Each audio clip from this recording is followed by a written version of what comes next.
I saw your name up there. We're going to start here in just a moment. Once we get the guys in here, then we'll get started. Thank you for being on. Sure. Looking forward to it. All right, I'll go ahead and mute you for a moment Great. and do a little intro music and wait on the rest of them, okay? All right. All right.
All right, welcome to Never Had It So Good Sports Radio. I am Princess Robinson with my co-host Duck Riley. How are you, sir? Doing well, Princess. You're gonna spend most of the night letting people in. Everybody's hitting me up. Where's the link? Where's the link? Well, I'm excited about tonight. I'm going to learn something because I'm not the biggest, I'm not the most knowledgeable on soccer as it stands today. Let me welcome in Roland Mitchell. Welcome to the show. Thank you, Princess. Princess, glad to be here. Awesome, awesome, awesome. Jeffrey, I don't have your last name. Welcome to the show, sir. I think I still have you You muted. just like the There cheese. you go. All right, Jeffrey, welcome to the show. Thank you. All right, all right. So, It's Duck, it's, it's Jeff Kraft, Princess. Jeff Kraft with the K too, not a C. Yeah, So, yeah. Not the C like we.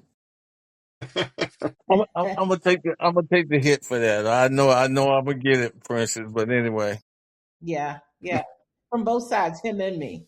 You know, okay. I don't, I don't want anybody getting my name wrong or the Florida Gators. So, I understand. Duck. I don't think it's a Gator fan on here, Princess. So you might as well hold off. It's okay. I can be by myself. Be the only nut in the crowd. Tim is probably going to join us in a little bit, and we're still waiting on Ramiro. No, And we're waiting on Darrell. Ramiro won't be on. okay, all right, all right, all right. So can I just ask a question then, Duck, while we're waiting? That has nothing to do with the World Cup. And Jeffrey, I'll start with you. Sure. Did you care about LeBron and where he was going? Did you follow that saga? Are you glad it's over? Oh, of course I'm happy. I'm in Philadelphia. Okay, okay. Why wouldn't I be? We haven't won a title in what? I don't know. 43. 35, 4. There you go. Okay. So yeah, I might I Wow. might be going to a game for the first time in a while. So yes, I'm very, very happy. I said that on the podcast last night. I'm going to a game, Duck. I'm going to a game. And Duck, you might as well go and show me Philly since you were there with the USFL Stars, right? You're breaking up. I am not breaking up, Duck. You're not in West Virginia. Okay, Okay. so Roland, your thoughts? Any thoughts on LeBron James and his decision and where he's going? Yeah, I too am glad he went there. Even though I live on the West Coast now, I'm a diehard Sixers fan from back in the Dr. J. Mo Cheeks days. So I'm glad. Amen. Amen. See, Duck, we have three 76er fans on Duck. That we have. Wow. Okay, Duck, you got to do better. No. Look, hey, I've always been a Knicks fan. Okay, a Knicks fan. Okay. Now, gentlemen, are you also Eagles fans? Yes. Oh, Okay. no. Oh, no.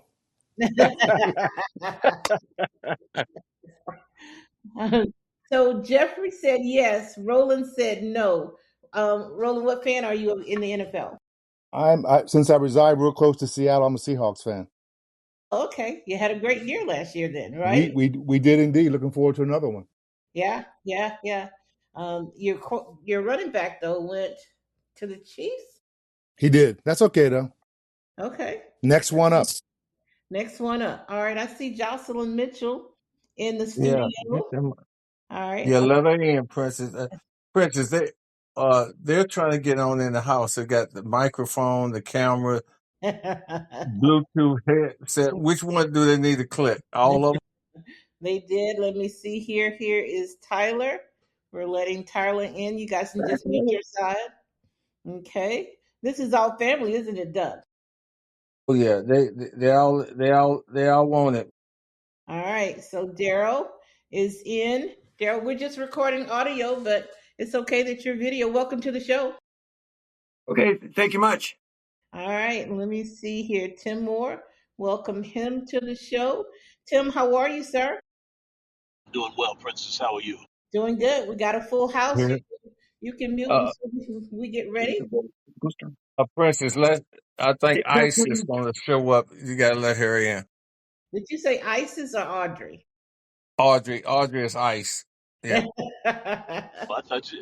Okay. Audrey, I don't know if we've ever had you on before. Welcome to the show. Thank you. Amen. Amen. And Duck will behave tonight. I know he will. He will I wouldn't count on it. tonight. All Okay. right. You you can mute your side, Audrey, until we get started here. Duck, I'm going to let you take over. This is your baby right here. All right. Okay. Roland, let me start with you. For the listeners, kind of tell us a little bit about yourself and you in soccer. Can do. Well, I was born in England while my father was in the Air Force and stationed in England, and that's where I got my introduction and love for soccer. I was fortunate enough to play in the high school, college, and professional levels. And then for the last 15 to 20 years, I've been coaching on both the recreational and select club level. Okay. How about you, Jeff? Darrell, did you say me? Said Jeff. Oh, yeah, Jeff. okay. I kind of wrote this out, but I just wanted to, I'll start with, I grew up in Tacoma, Washington, and started playing soccer at age 9. While playing in the Seattle Men's Soccer League, I was recruited by the Seattle Sounders of the North American Soccer League and signed a professional contract at age 21. My coach for the Sounders reserve team was Harry Redknapp, who would later go on and coach the Tottenham Hotspurs in the English Premier League. While with the Sounders, we would go on and play the New York Cosmos in Soccer Bowl 77, losing 2-1 with the great Pele on that team. I had the great honor of playing with Sounder teammates Bobby Moore and Jeff Hurst, members of the last England team to win the World Cup in 1966. My next journey was coaching the boys' soccer, high school soccer team at my alma mater, Stadium High School in Tacoma, for the next 5 years, winning the city championship in 1983. I would go and coach in youth soccer the next several years for my son and daughter's soccer team, and the following years as a player coach in the Greater Seattle Soccer League.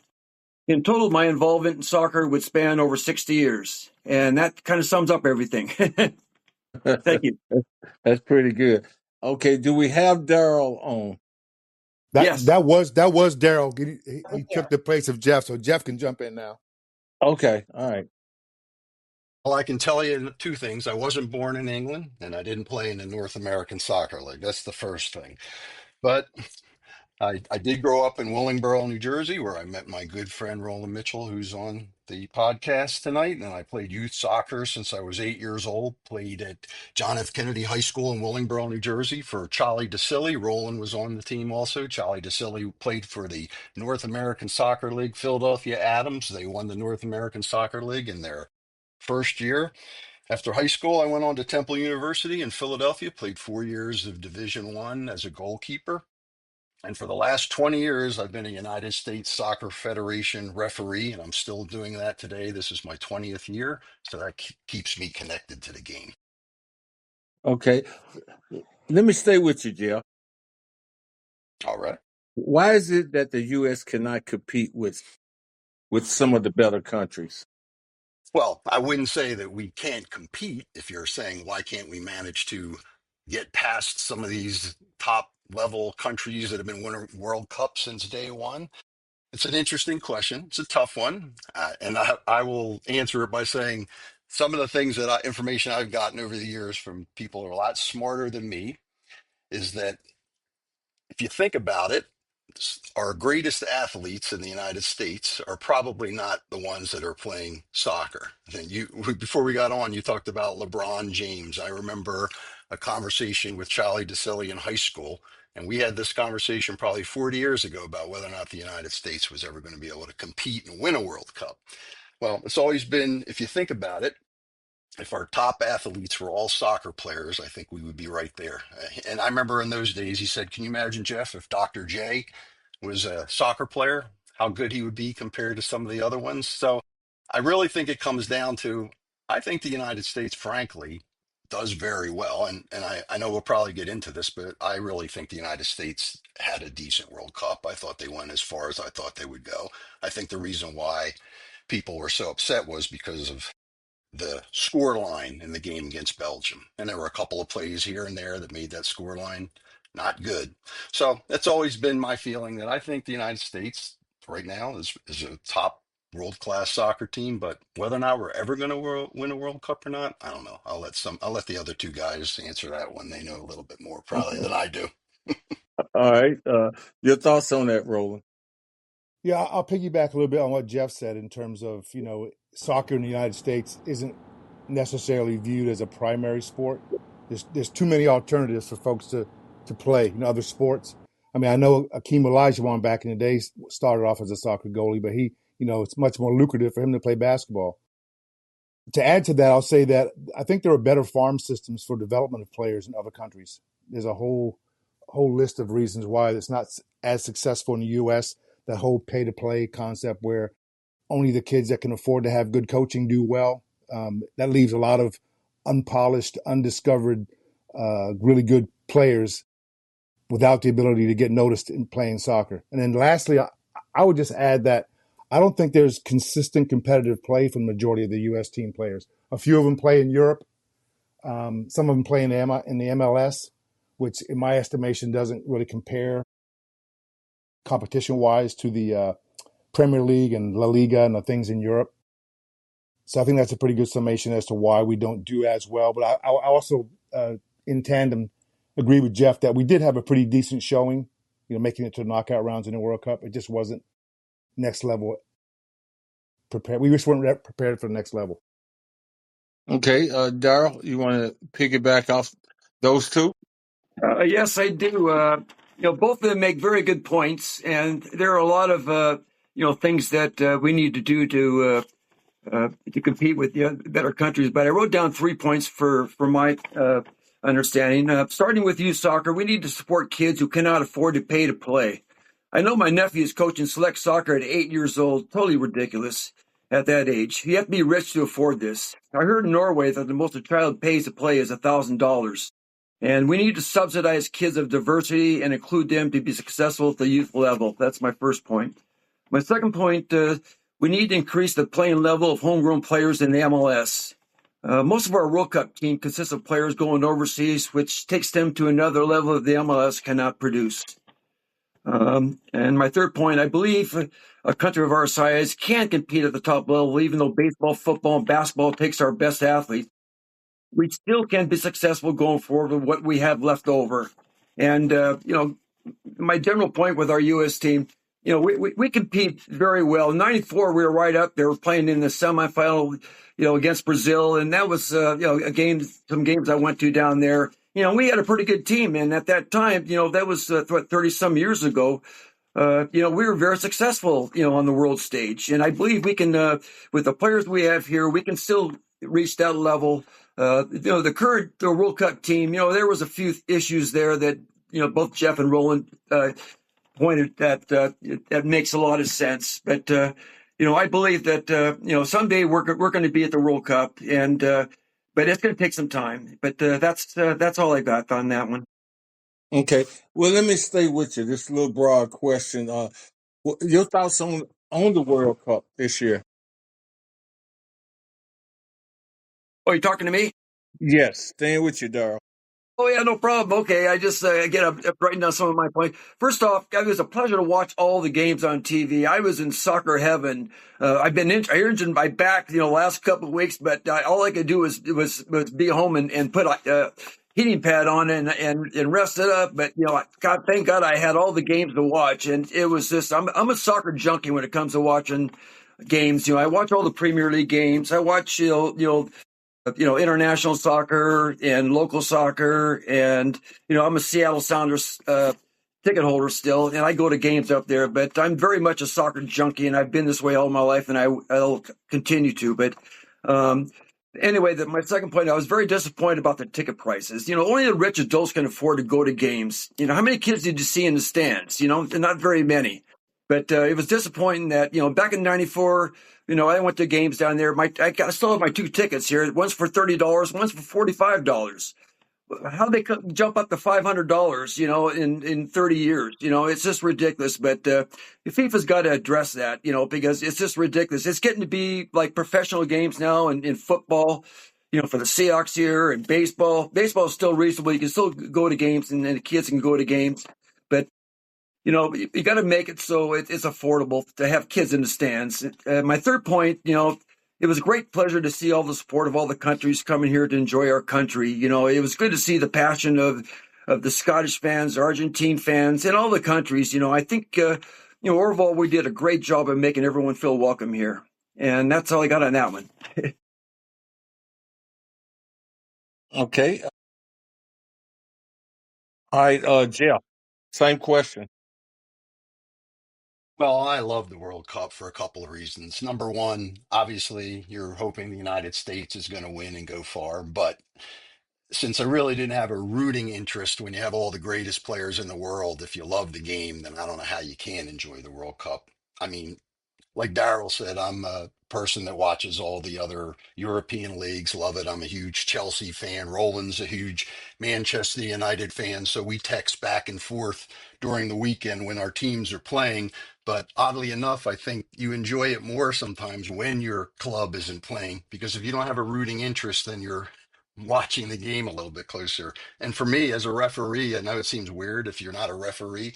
When you're a referee and you're watching the best referees in the world, you learn a lot by watching them rather than you actually being out on the field and doing it yourself. So if you can observe the best, not just players, but the best referees, then it's tremendous. And I loved everything about the World Cup. I always do. And of course, it only comes around every 4 years. So that's the other reason why it's just a tremendous thing to watch.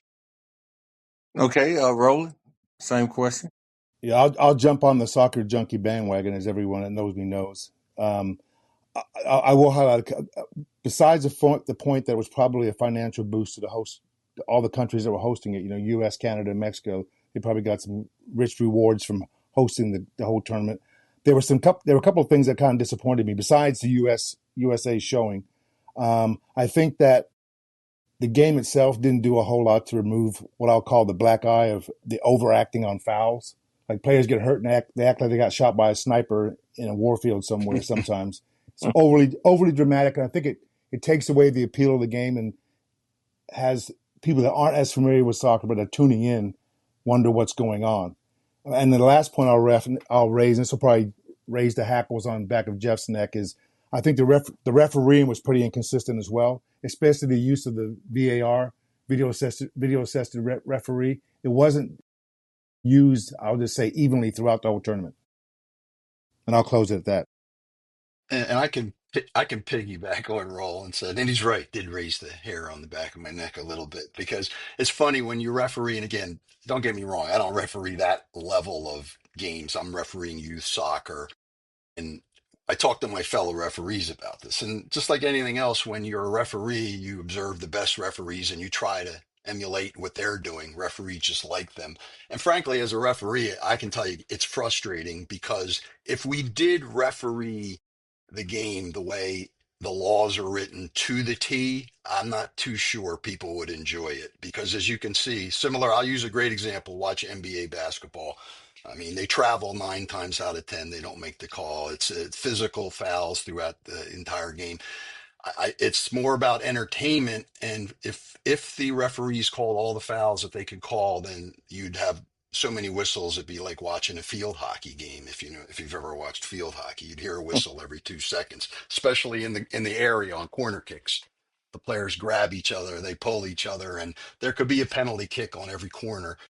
So I think sometimes people have to be careful what they wish for because I guarantee you, we could change the game tomorrow as referees. I'm not sure it would be as entertaining. And the scores would probably be about 15-14 at the end of the day with all the fouls we'd be calling. So that's the answer to that one that Roland threw out there. Okay, If I could let me touch on just one more thing, go too. ahead. Go ahead. One thing about talking about VAR, and this topic we can go on forever because there's so many different points, important points. But my take on VAR, and it's a rather radical one, but I'm more of the purist type that I was brought up, that the referees were part of the game, and they have to live by their decisions. When in the past World Cup when Maradona had the hand of God, that wasn't reviewable, but unfortunately it cost England, a chance in the semifinal there, in the final. But you let the referees be accountable because the games are going too long now. There's too many interruptions, and it's taken away from the flow of the game. And my thought is, let's go back to the original soccer where the referee calls the game, the linesmen call the game, and let it be as it is. But it's getting too technical now. I mean, you even hear about baseball going to calling strikes, and taking their umpires out. That's ridiculous. But I still want to support the old way of playing soccer and eliminating all the technical. But because of the price of all these games now, there's so much at stake. There's millions and millions of dollars at stake for Premier League teams. If they don't make it to the Premier League, they go down to another division. You lose your players, you lose your coach, players. It's getting too technical for me, and that's just the only point I want to make about that. Okay, let me come back to you, Roland. Were you surprised with Iran participating and not staying in the States? Frankly, given the conflict that's ongoing, I was a little surprised they didn't withdraw as a country. But their national pride probably kept them in. But I'm not surprised by the fact they stayed outside the United States. And that was true even when they played a game up in Seattle. They flew back to Mexico the same night.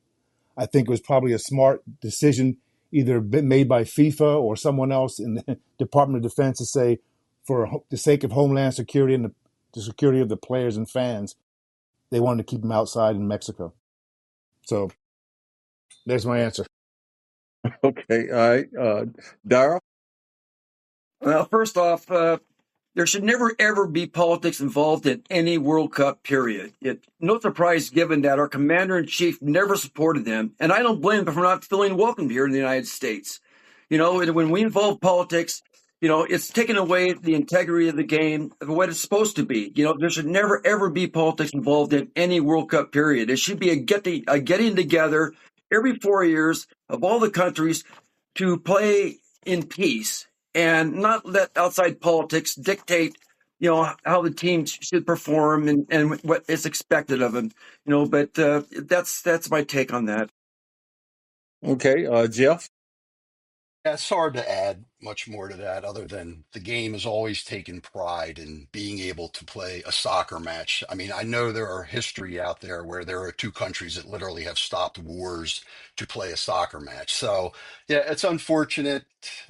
It's just what was going on at the country at the time. I think at the end of the day, you could ask the FIFA president why that all happened because he could have changed all that. But I'd rather not say more about that part of it. But just to say, I think the comments were both made were spot on there. Okay. Let me stay with you, Jeff. Who were you cheering for other than the U.S.? Well, I can't say, as I said, I enjoy watching the World Cup because other than the US, I don't really have a rooting interest and I'm watching the best players in the world. But Roland and I have talked about this many times. For some reason, I've always latched on to Germany. I mean, I'm not German. I'm Ukrainian and Irish, so it's not that I have a German background. But what I would say is I always enjoyed, and Roland mentioned it. The reason why I always love Germany and the way they play the game is because they are one of the countries that their culture, they don't do what Roland said most of the time, which is feign injury. Those guys can get hammered. They're laying on the ground. If they're down there, they're hurt. And I just like the way they played the game. Very just straightforward, not a lot of emotion. I don't mean emotion in a sense where they're not trying to win, but just not too much dramatic stuff. They go out, they play hard, they try to win the match. If they don't, they lose with class, they win with class. And I've just always admired the way Germany played. So if I was going to root for somebody other than the US, likely Germany. Okay. Roland? Well, for me, the obvious answer, since I have English blood coursing through my veins, would be England, and Well, just I'd be be honest, you root for banished from the England. family if I didn't mention that.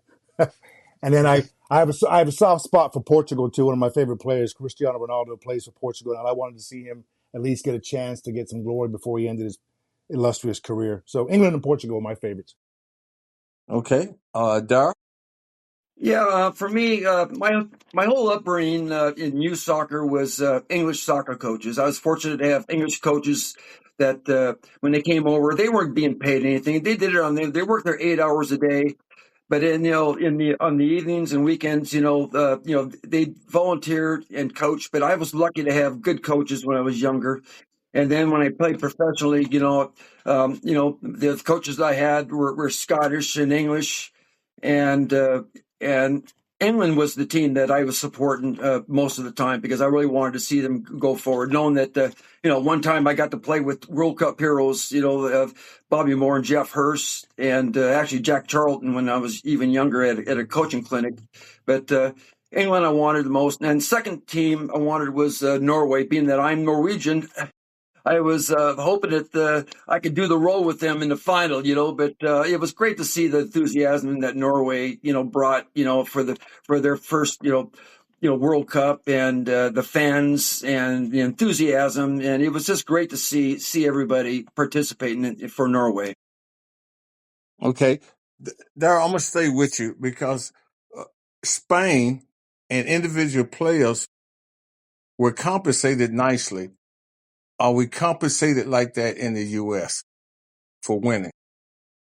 Well, I know for the World Cup, and it's like all other competitions, the Champions League and the rest of them. Of course, the first place team gets the most amount of money, second and all the way down. And as far as I'm concerned, I don't know exactly what the U.S. players were compensated, but obviously the higher you go up, the better you're going to be compensated. So I really don't have too much of an opinion as far as equal pay or anything else when it comes to that sort of thing. But I thought they got what they deserved, depending on what the rules FIFA allowed. And that was it. I think we lost Darrell. He dropped. So Hello? as soon as he gets back in here. Okay. Uh, uh, Jeff, you wanna pick up on that until we get Sure, Darrell back? absolutely. Well, I think throughout history, that's always been an issue with the World Cup. And unfortunately, that when it comes to pay or play, it really does come down to the countries, what they pay them, and they do pay them to be on the team. What the winner share is, I believe that, and Oh, Roland, you anybody can there? help me with that one, but I'm pretty sure that's up to FIFA, It's whatever just you win it, regardless of what country it you're just from. stopped But running. It's always been that way. I think most soccer people would And tell soft. you that the It's off? pride of playing Did on they your national say team, at least that's anything someone about it? who's No, been I was in the involved middle with of the game talking. my whole life, is more important than the money. Whether or not that's She true or already not, I guess rejoined. you'd have to ask the actual players on the team. Still in it. But there is a real discrepancy in pay depending upon where that team is from and what country. Obviously, there are a lot of countries out there that are very poor countries that have really good soccer teams, and they're in the World Cup and they're just not getting paid as much money. And there have been a couple of cases over, I know, I'm not sure if it's European, but maybe Caribbean countries where some of the teams have literally threatened not to participate because they weren't getting paid properly. So it's been a long time problem, but as far as compensation, it's always whoever wins gets the most money, regardless of where you're from. Okay, Roland. Yeah, David, I can speak more to the specifics, right? So I know the Spanish players on the winning team got between 850 What are you doing there? to 950,000 per On player. That's mute. before taxes, Hello, anybody there? right? And the U.S. players for Hey, getting press to that the button. knockout It's round me. got about Is he talking? Hello, is anybody $250,000 there? a piece, plus a flat fee of $10,000 per game. And that's part of the collective bargaining agreement that was signed back in 2022, where they agreed with the women's national team that Okay.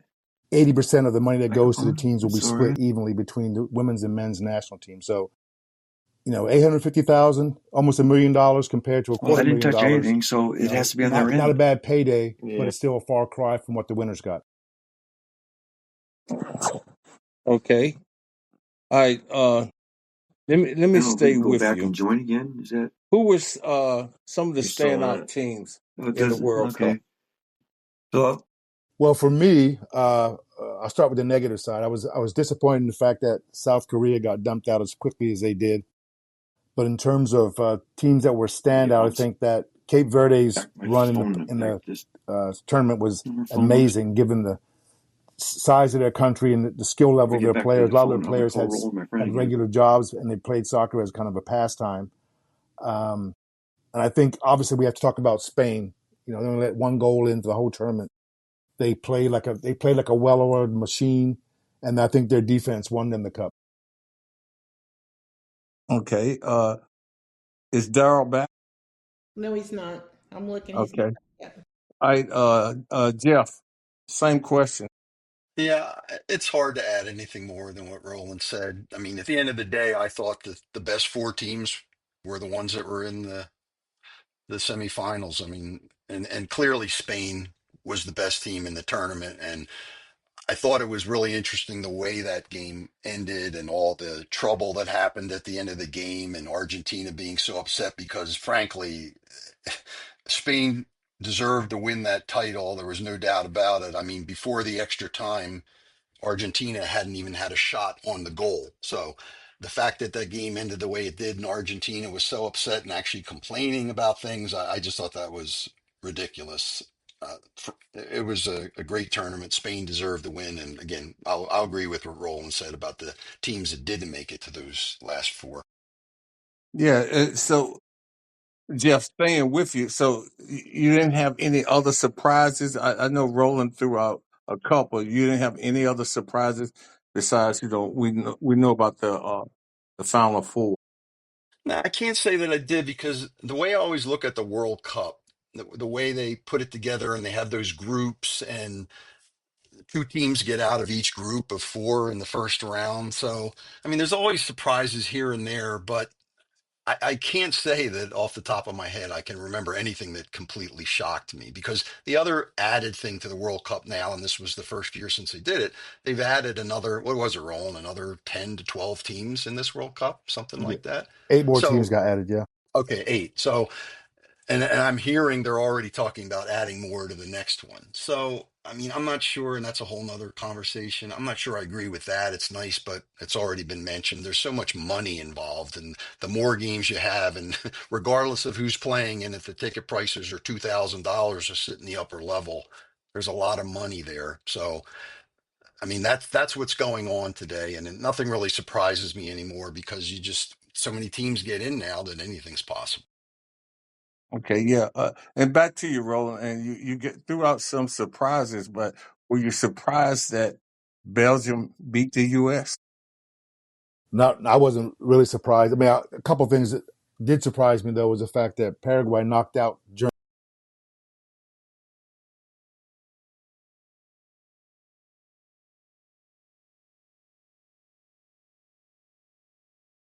And I think one of the things that was really surprising was the fact that the U.S. somehow managed to get the red card overturned. You know, Darrell mentioned earlier that politics should stay out of the game. That's a perfect example of why it should stay out of the game. I think it soured the public opinion on the U.S. team. It looked like we were playing favorites. I mean, I think it wouldn't have altered the outcome of the game. I'd say Belgium was a much better team, at least in that game. The U.S. got caught flat. But those are the other surprises that caught me off guard. Okay. Let me stay with you. Who were some of the standout players? If you're talking strictly U.S. team, I think that I'm a big proponent of a strong midfield. I think Weston McKennie and Tyler Adams were really two good dominant players that helped us control midfield when we needed to. We had some good forward play as well. But those are the two U.S. players that kind of struck me as standout players. And if I had to pick a favorite for my other team, I think Jude Bellingham did a lot to boost his social rating amongst soccer players and women alike. Okay. All right. What about you, Jeff? No, that's easy for me as an ex-goalkeeper. Eddie Martinez, the goalkeeper for Argentina, to me was the best player in the entire tournament. Even in that final, he was amazing. And he is a great goalkeeper. He plays in England. He can do amazing things. And for me, again, I'm a goalkeeper, so I'm focusing on goalkeepers. So that one's easy for me. He was by far the best player from the beginning of the tournament to the end. Okay. Let me stay with you. If you started a team, who would be the first player you would take? Out of the players in the World Cup, Yeah. Yes. Would you? well, I just said who I take, Eddie Okay. All Martinez. right. But number two would easily be Messi, and then we could go from there. Okay. You got to build Roland? out from the back. Okay. All right. How about you, Roland?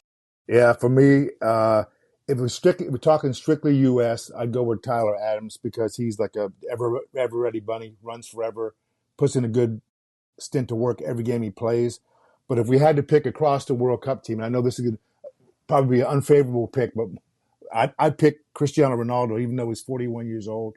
If you need someone to score a goal in a critical situation, he's the man and I put my money on. Okay. All right. Roland, staying with you. Probably after the game or before the game, the best song that you heard them play. Oh no! Oh no! I'm Oh not. my God. You're not going to get me. You're not going to get me, Thank David. you. Thank you. I have no idea on that one, so don't ask me. I would say whatever that song is that England's singing afterwards. I'm not. He's trying to bait us, Jeff, and have us talk about that John Denver song. Yeah, I never got that myself, so not sure what I can tell you about that either. That was Okay. Thank confusing you to me. guys. Thank you. Hey, Princess. Next time, okay, Jeff, you and Roland, y'all not really following the script. I sent you the song, Roland. Okay. All right. All right, Tim. What's your question, Tim, for the guy? Tim is not in the system either. He's going through the hills of. Oh, okay. Kentucky. All right. All right. Your questions, Princess. Guys, I want to know what was the reasoning, because I did not follow it closely, of having them in different cities. Was there not one venue that could hold them all, or because there were so many teams, 8 added, that they had to break up some of this in different cities and bring that whole World Cup mystique to those cities? Could you answer that for me? Yeah, Princess. I think the basic answer to your question is finance, right? I mean, there's the last World Cup we had here. Lots of cities reap the rewards of the money that gets flowed in, and I think that we wanted to do the same thing here this time around, and even expanded it to Canada and as well as Mexico to make sure that everyone reaped the rewards of the cash cow that was known as the World Cup. It brings in a whole lot of money. Okay, okay. Jeffrey, did you like that I watched a Braves game, and the whole England crowd, I think it was England, maybe it was Germany, was there, and they just had a ball experiencing America and America's game, while then, of course, attending a World Cup. Your thoughts about that? Did you get to see some of them enjoying the different cities? Yeah, I did. There were all kinds of stories out there. I mean, that to me was probably the most surprising thing. And I don't mean Hmm. that in a negative way, but clearly what's going on in the world today, and I'm not going to get into any of the politics or anything, but yeah, it seemed that all the countries that came here had an amazing time. I mean, I don't know if you saw those stories about people with ranch dressing and they wanted to take tons of that back to their countries, which I found fascinating. I like it, but I'm not exactly sure I'd want to take it back on a plane. But anyway, yeah, I thought that was really good. And like Roland said, there were three countries involved in this World Cup. I believe that's going to happen in the next World Cup too. That's a new thing they're starting to do. I was surprised by where it worked out really well, but I was surprised where they had the final in New Jersey. Not that that's not great because that's where I'm from, but I thought with all the other stadiums that had roofs that they were very lucky because if you remember the day before the final, it was like I don't know 110 degrees in New Jersey, and then and the smoke, and they were worried about whether or not they were even going to be able to play the game because of the all the smoke from the fires from Canada. But then when we got that huge rainstorm, and it saved them, but they were really lucky there. I thought they would probably have the final in say Dallas or maybe out in LA where they had the roof, but they worked out well. Hmm. So the final game between Argentina and Spain, the knock the next day was the composure of Argentina, and they lost their composure, and that they probably could have won it if they did not, lose it. Your thoughts about that, Jeff? Well, I think Argentina plays the way they play, and that's the way they play. People that follow the game know there are certain club teams, professional teams that they're agitators, and that's the way Argentina plays. That's where we come back to the referee to make sure he's keeping his eye on things because Argentina will kick you when you're not looking. They'll do things like that. So I don't know if it's so much composure or anything like that, rather than that's the style of play. And if the referee's going to let them get away with it, then the opposing team is the one that better have the composure because they're the types of things that end up getting you red cards when somebody kicks you from behind and nobody sees it. But as earlier, Darrell mentioned it, even though we didn't get into that. And I love VAR. I think it's great because I think they're the types of things that now are no longer in the game, where if you punch somebody in the head 100 yards away from the ball, there's going to be a camera that's going to see that and you're going to be off the pitch real quick. So that's just the way Argentina plays. I'm not so sure it was about composure. What happened after the game, I'm not sure I still understand why it went down that way and the way everything got crazy. They refused to shake hands. They were pushing people. They turned their backs to Spain when they got their gold medals. I'm still confused by that one. Nobody's been able to explain that one to me yet. Yeah, yeah. I thought it got out of control. Roland, your thoughts?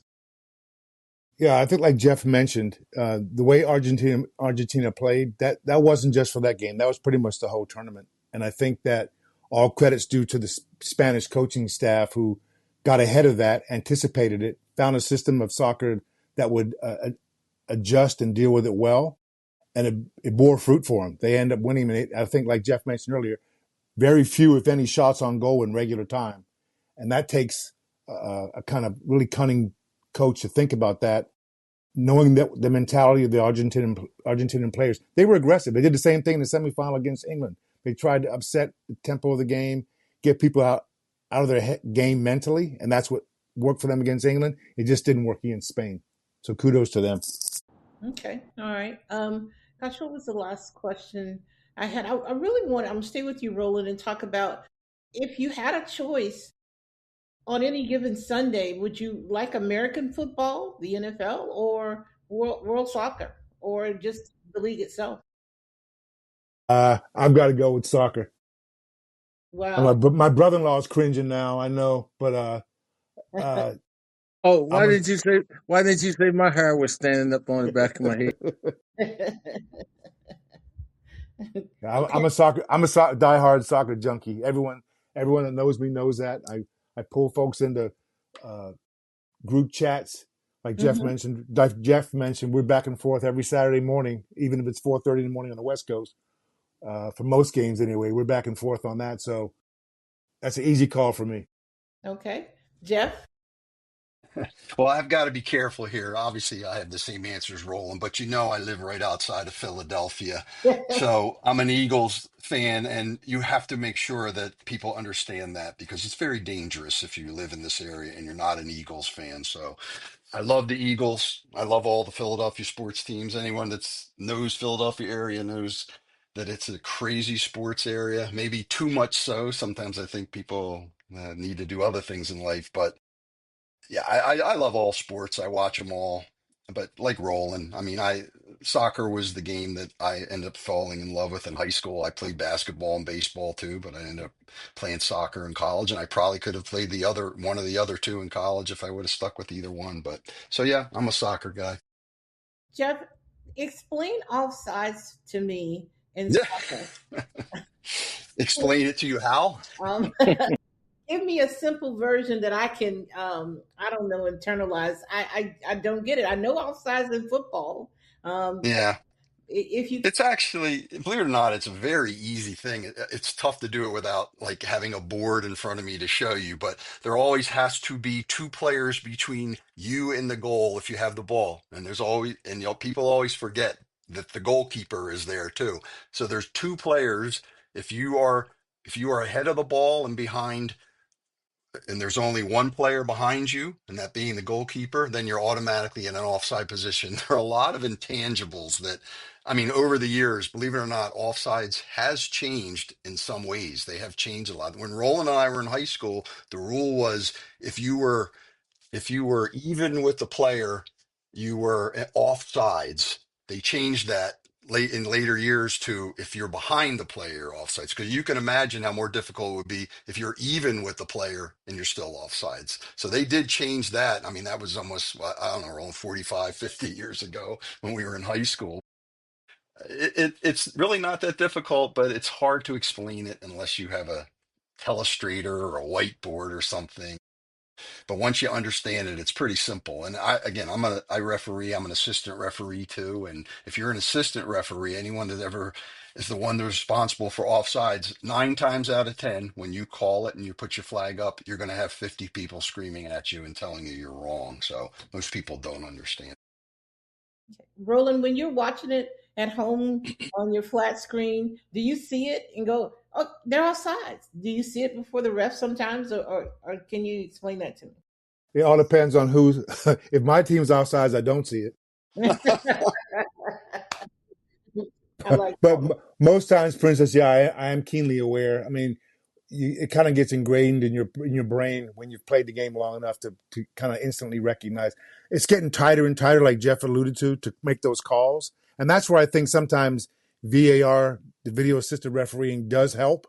Except that when it gets too contentious and it takes forever to make a decision, it just slows the game down.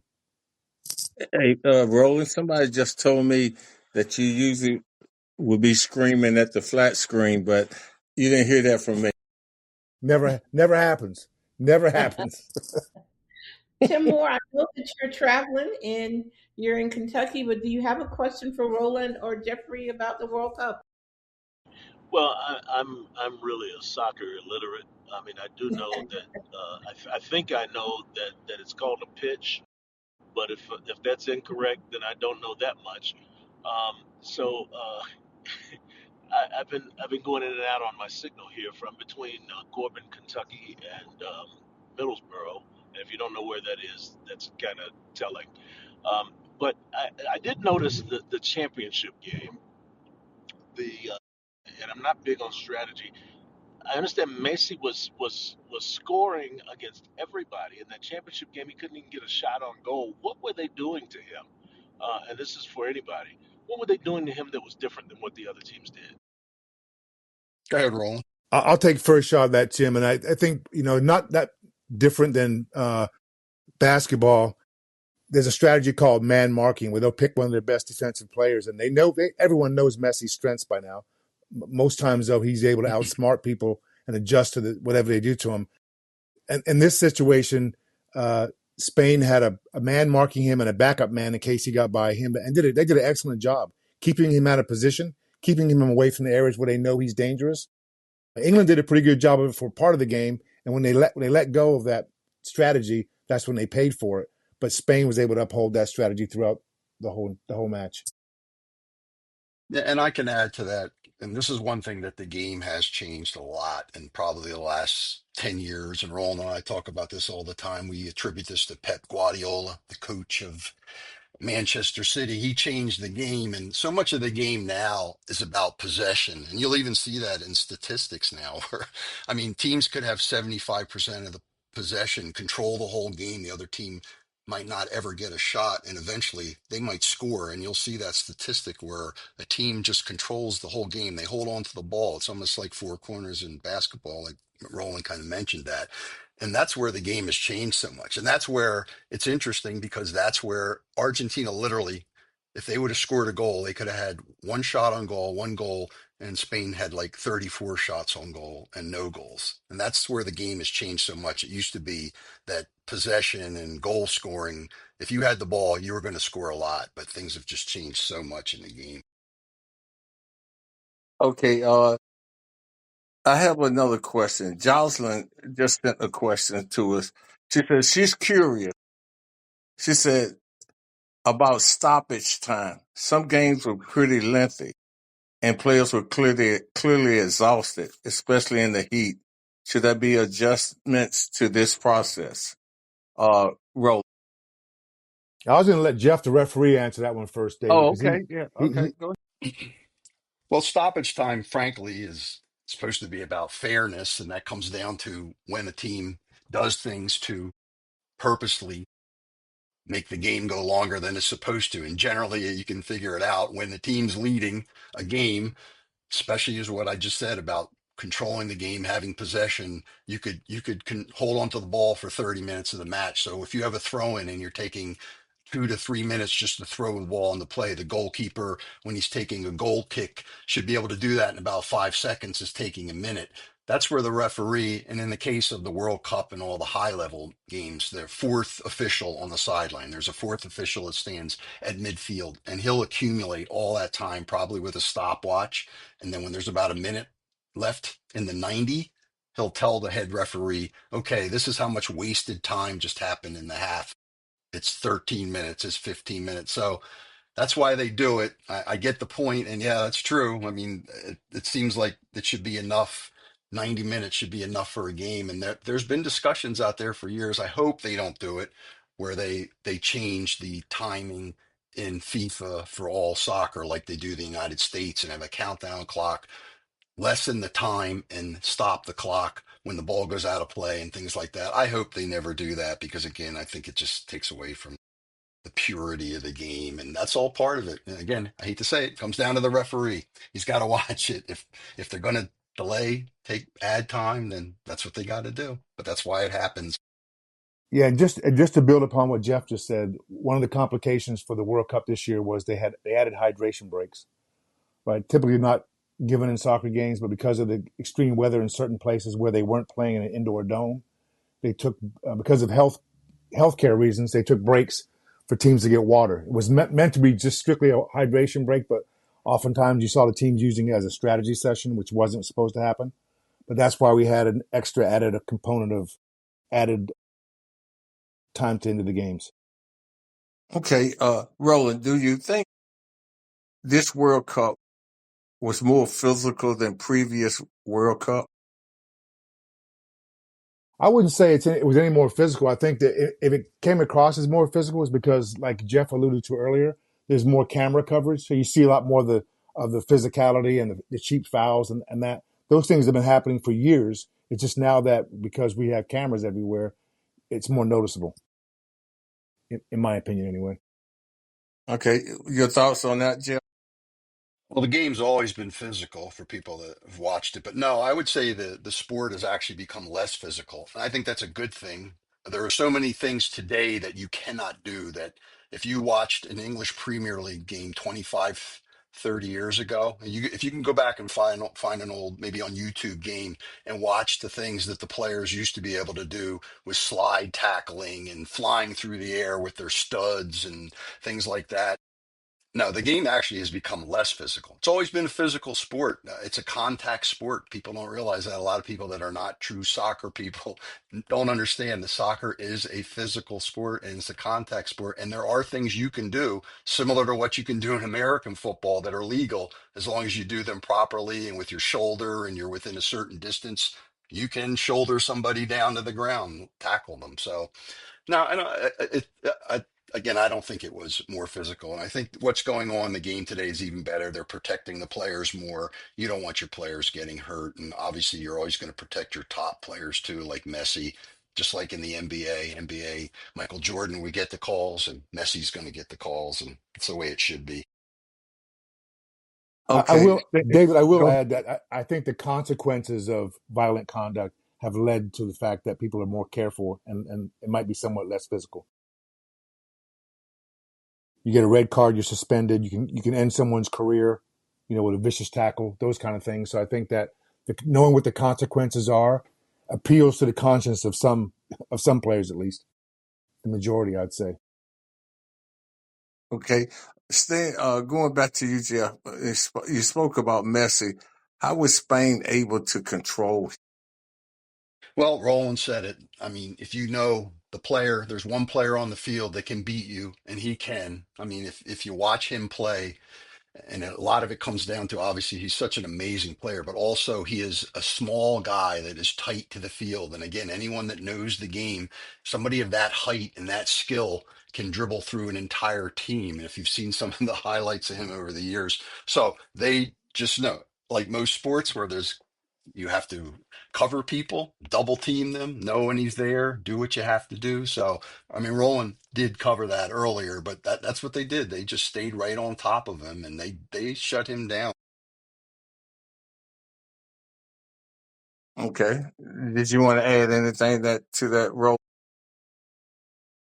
No, I think you pretty much covered it, and I said that earlier too. I think that smart coaching on behalf of the Spanish coaching team made that happen, made him as least effective as he was the whole tournament. Gentlemen, did you all pick a winner before the cup started? Did you have okay, I think that Spain's going to win, or England, or Argentina? Did you have a 1-2? I had a sentimental favorite princess that was England, and I'll say my smart pick turned out to be not so smart. It was France, just based on the quality of players they had from start to finish, and they had a lot of depth in their team. But Hmm. as the World Cup demonstrated, sometimes that doesn't count. Yeah, yeah. Jeff? Well, I can't say I had a sentimental favor because obviously I said Germany is always the team I follow, and I didn't really think they had a legitimate chance to win it. But I'm with Roland. I picked France to win it, and I think they probably had the best team, but the best team doesn't always win. You wouldn't play the game, right? If that's all it took. So yeah, I had France winning it before it started. Wow, wow. Okay. Duck or Tim, any more questions?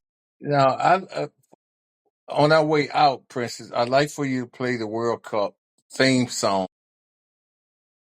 Duck, I played that junk last night. Are you going to really request it again tonight? Okay. This is just for Jeff and Roland. That's all. I'm just, I, there I again. don't I don't personally need to hear it, David. Appreciate it though. Tim's laughing. Hey, Tim, you see how he treated his brother-in-law, right? Okay. Does Audrey have a question? Audrey, you want to open your mic? Do you have a question at all? She probably want to hear the song too. She does not. She just texted me and said, "No way." Okay. Okay.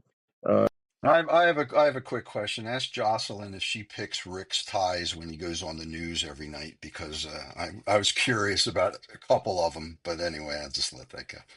If you like them, then I pick them. Okay, If not, no.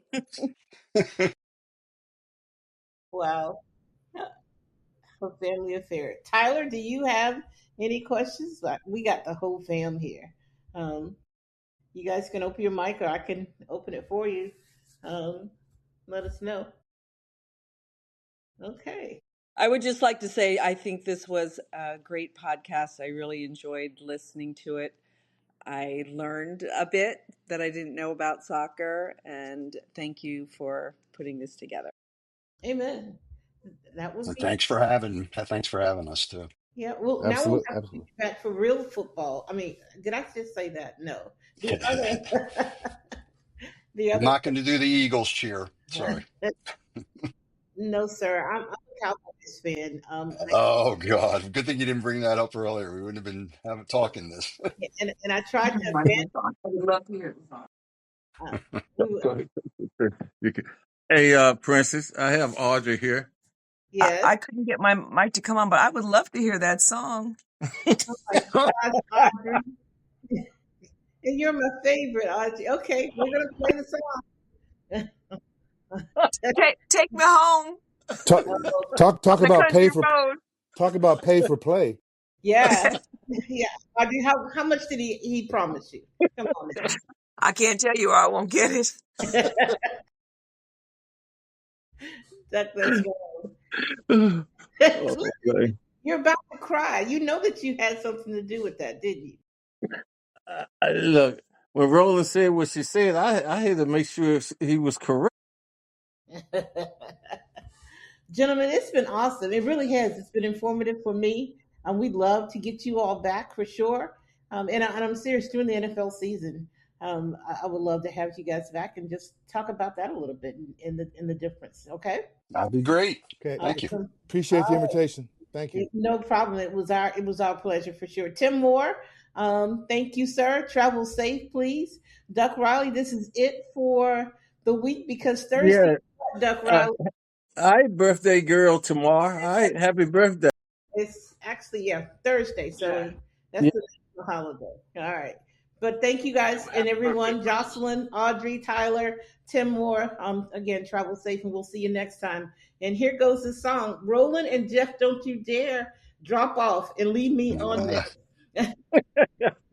You got to get through the first verse. Here you Hey, go. hey, can we sing along?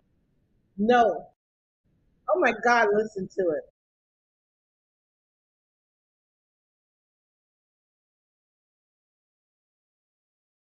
Breaking up. You're breaking up.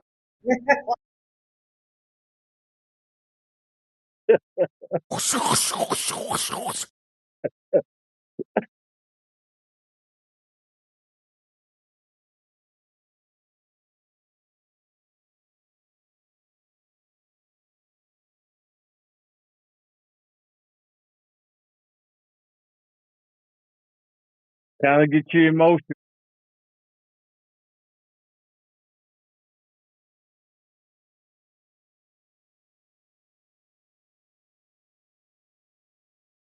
Gentlemen, bye, ladies. Gotta love it. No, you don't.